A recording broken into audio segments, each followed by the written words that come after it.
Are you tired of all those footnotes hanging on the bottom of each page in your document? You can get rid of them in one step, as described in this quick tip.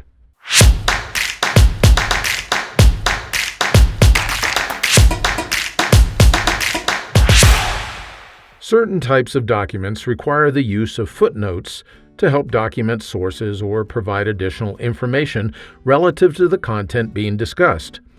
At some point, you may want to delete all of the footnotes in your document.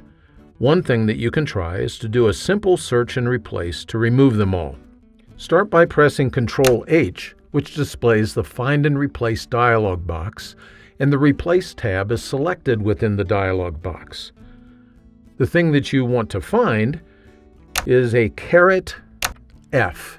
That's a Shift 6 for the caret, followed by a lowercase f. This indicates that you want to search for footnote marks. Now make sure that the Replace With box down here remains empty, and then all you have to do is click on Replace All.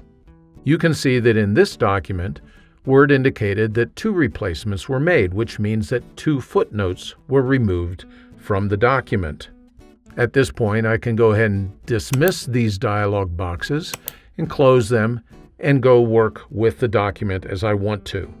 This approach works because when you delete footnote marks, the footnote associated with that mark is also automatically deleted.